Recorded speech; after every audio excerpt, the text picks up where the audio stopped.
தர்மபுரம் ஆதீனத்துக்கு மிரட்டல் விடுத்த விவகாரத்தில் பாஜக நிர்வாகி அகோரம் கைது செய்யப்பட்டிருக்கிறார். தர்மபுரம் ஆதீனத்துக்கு மிரட்டல் விடுத்ததாக சமீபத்தில் சிலர் கைது செய்யப்பட்டிருந்தார்கள்.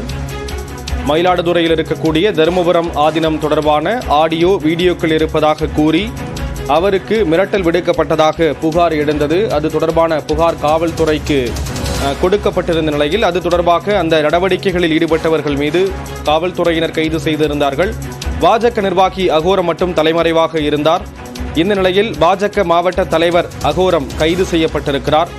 தருமபுரம் ஆதீனத்துக்கு மிரட்டல் விடுத்த விவகாரத்தில் பாஜக மாவட்ட தலைவர் அகோரம் கைது செய்யப்பட்டிருக்கிறார் என்ற தகவலானது வெளியாகியிருக்கிறது.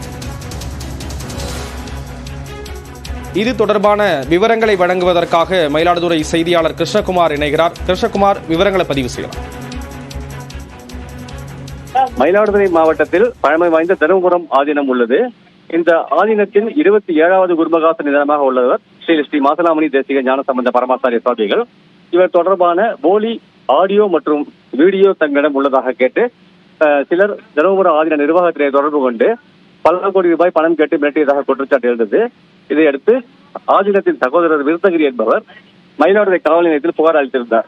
அந்த புகாரின் பேரில் 9 பேர் மீது வழக்கு பதிவு செய்யப்பட்டு 4 பேர் ஏற்கனவே கைது செய்யப்பட்டவர்கள். இதில் முக்கிய குற்றவாளியான பாஜக மாவட்ட தலைவர் அகோரம் என்பவர் தலைமறைவாக இருந்தார்.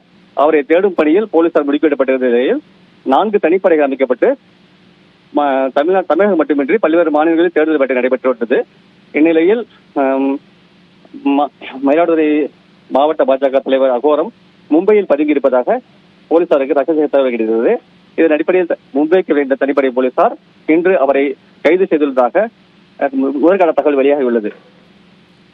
தர்மபுரம் ஆதீனத்துக்கு மிரட்டல் விடுத்த பாஜக மாவட்ட தலைவர் அகோரம் கைது செய்யப்பட்டிருக்கிறார். ஏற்கனவே 4 பேர் கைது செய்யப்பட்டிருந்த நிலையில் இவர் தலைமறைவாக இருந்து வந்த நிலையில் தனிப்படை அமைத்து போலீசார் தேடுதல் வேட்டையில் இறங்கியிருந்தார்கள். தற்பொழுது அவர் கைது செய்யப்பட்டிருக்கிறார் என்ற ஒரு தகவலானது வெளியாகியிருக்கிறது.